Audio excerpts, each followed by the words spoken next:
Well, we're here in beautiful Yackandandah on a cool afternoon in June, and I'm with my mate Laurie.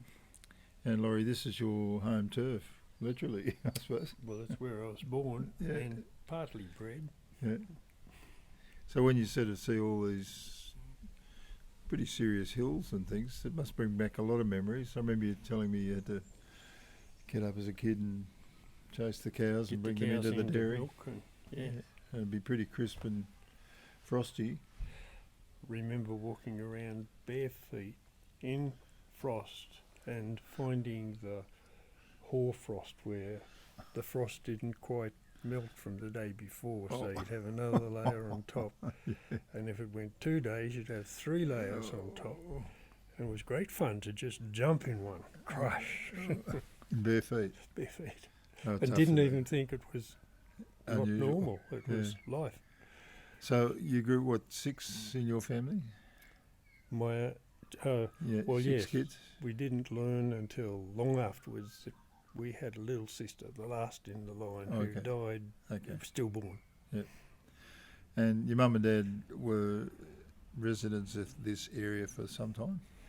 Well, generations. The first McIntosh and the first Collins settled here as, well, the McIntoshes came out as gold miners on the gold rush, and the Collinses came out and took up land. What, 1850s? Somewhere? Yeah, 50, McIntoshes 52, and the Collinses 60 or so. Scots, English, Irish? No, well, Scots, English, Irish for the McIntoshes. The Collinses were from Ireland, Southern Ireland.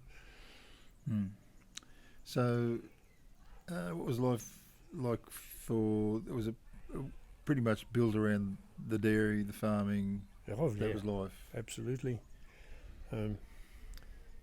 My parents came through the Great Depression. My granddad had had a road construction company. Well, it wasn't a company, it was business. And he had the best team of horses and all the horse-drawn equipment to build roads and bridges. And the Depression just wiped out so many businesses like that. And it was just a scramble to find how to survive. We ate rabbits. Yeah. So, they weren't dairy farmers to start. No. After the Depression, it was.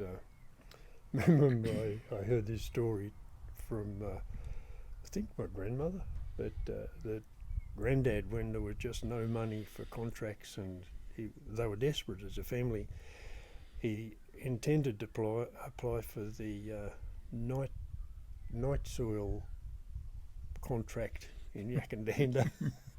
And my grandmother said, "You do that," and I'm not staying. Come on. So they were desperate times. Yeah. My grandmother was a cook in the Star Hotel, and then she bought the bottom hotel, the Yakandandah Hotel. Okay.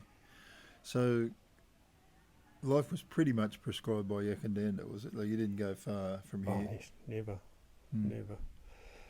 And there wasn't time. My dad was running the Yakandandah Motors, still there. The sign's still there. I don't know what it is now. But he opened up a garage, and I have memories of, I don't know how old I must have been. I would have been only 6, 7 or 8. Pumping up the petrol into the Bowser to the 4 gallons or 5 gallons, and then putting it into the hose into the petrol tank, letting it go. Can't remember collecting the money. That bit of it wasn't the fun. The fun was pumping and watching the petrol come up. So, was there a clan growing, like brothers and family, extended family? And Oh yeah. I only had one uncle, Uncle George, and he, I can't remember what he did. He lived just a little way along the road. I mean, 100 yards. And my grandmother and grandfather lived down the bottom side of the road, where dairy between, Smithy down on the creek. I can remember as a kid, I don't know how old I was, probably 4, following my grandfather around, tall, lanky, bald, brown, and pumping the bellows and in the forge. Come on, Laurie, harder, harder. So it's really a picture of like farm life in those days was self-sufficiency and having to get on, like make do. That was life was pretty much prescribed by work. Absolutely. I think survival. It was really survival. And the people who had land and could grow veggies, and my grandfather, I can remember following him around the garden where he was growing vegetables for the pub. Yeah. And so I heard you say yesterday you were left to look after the cows at 12 years old. You'd have to bring them in, well, milk 60 cows.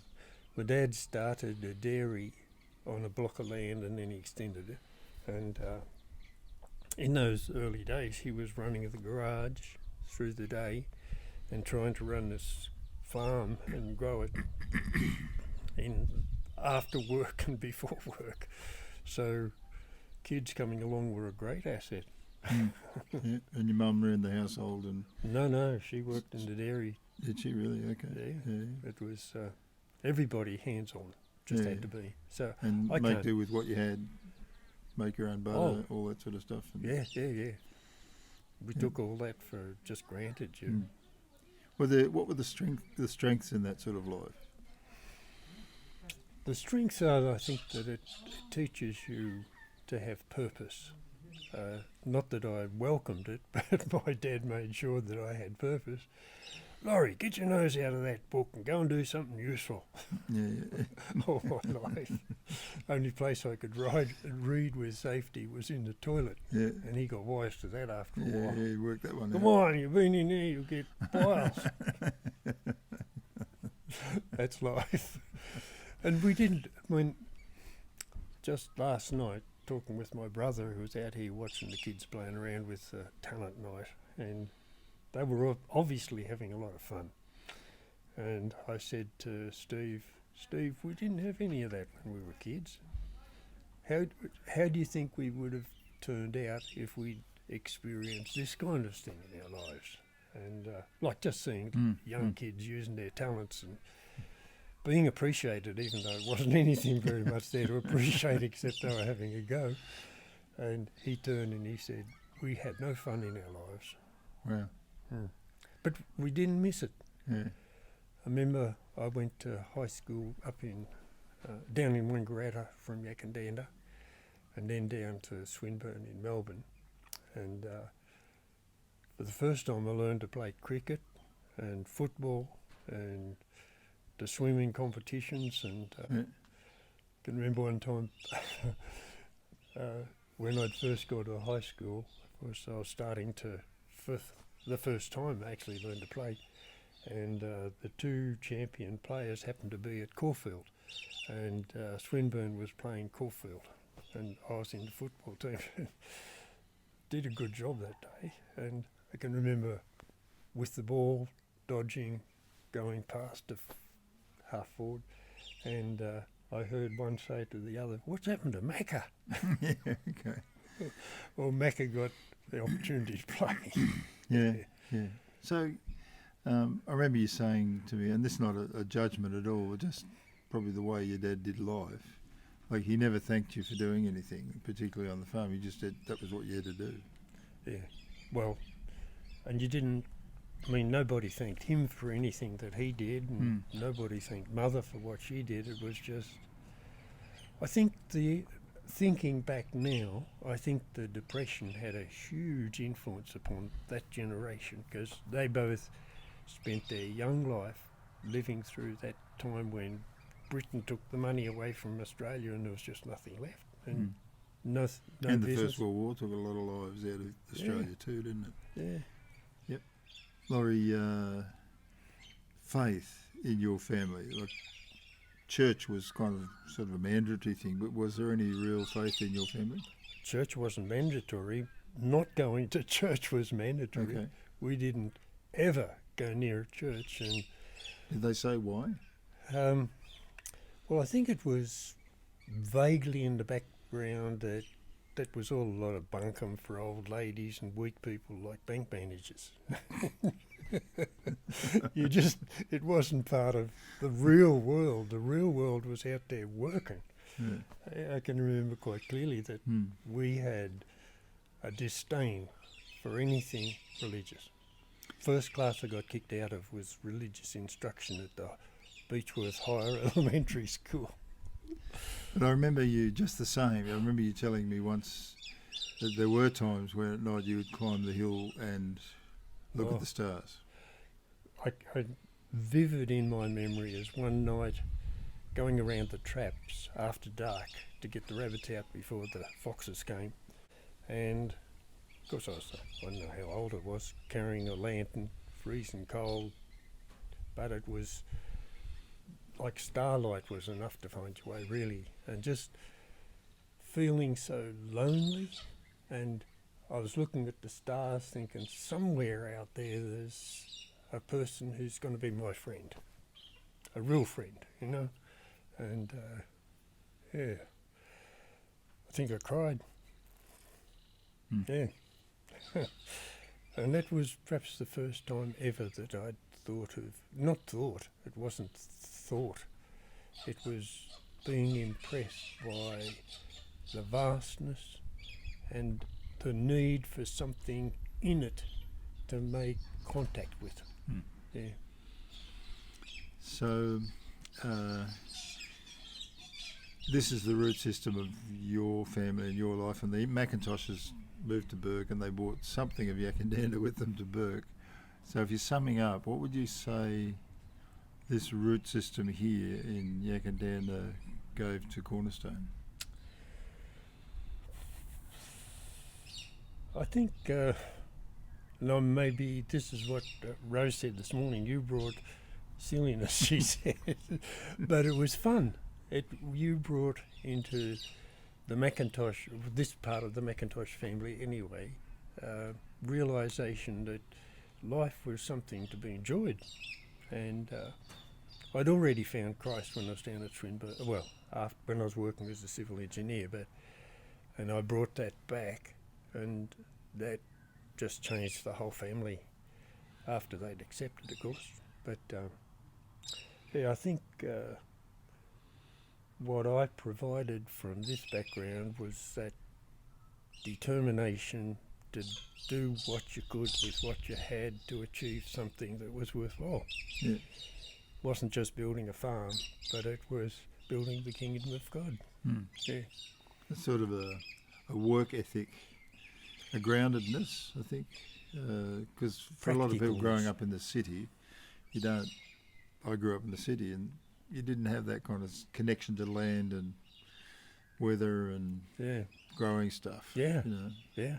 And I think bringing that and you bringing your more cultured existence, sort of playing the guitar and singing silly songs about Rudolph the Red-Nosed Reindeer in 9 different accents. I mean, that kind of thing was missing from my life altogether.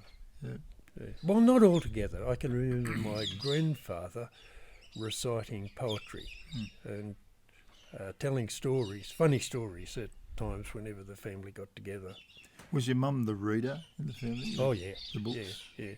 Dad, after he became a Christian, learned to read. It's interesting, isn't it? By reading William Commentary on Romans by William Newell, and the Bible, and then a commentary. He got quite good at it. Yeah. Just, I remember you telling me there were clan wars too. Oh, between the families. Are we allowed to talk about that?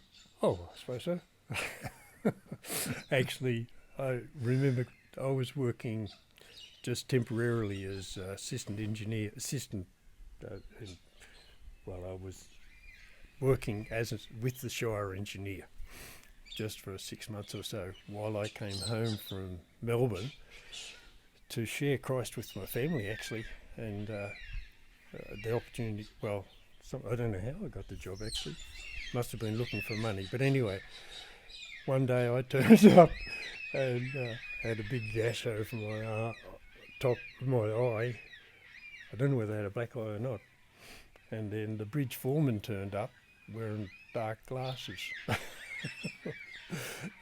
And my uncle and I had my uncle and one of his sons actually had an altercation with me. You could put it that way. Down the paddy. This is sort of. I mean, from my observation, there's a strength in the McIntoshes. There was sort of, stubbornness, I suppose you'd say, and determination to get on. Determination. Yeah, and stubbornness. But turned to good effect. I mean, that seems to me what happens, isn't it? God takes what can be defects, Yeah. and he turns them around and makes something of them. Yeah. It's just left to themselves. Yeah. It's it would have been horrible without Christ. Yeah, I wasn't headed in the right direction until Christ came into our lives. And, So if you're summing up Yackandandah for you in a few sentences, what would it be? Well, coming back here, every time I come back here and I look at the hills and the valley and just see the beauty of it, can't be not impressed. And I can look across and see where I grew up and remember times when standing up on the hills early morning, going around to rabbit traps or getting the cows in, you could look out across Yackandandah and you could see the smoke from every chimney going straight up into the air, all over Yackandandah. Our farm was on the north side of Yackandandah. And you don't see that sort of thing now, so there's a lot of nostalgia. Something about coming back on country, as the Aboriginal people say. Yeah. There's stories everywhere. Oh, and a lot of my stories aren't good ones, but there's still something of a connectedness. I don't know what it is. I could easily be at home here, but I won't let myself ever. Thanks, Laurie. Good story.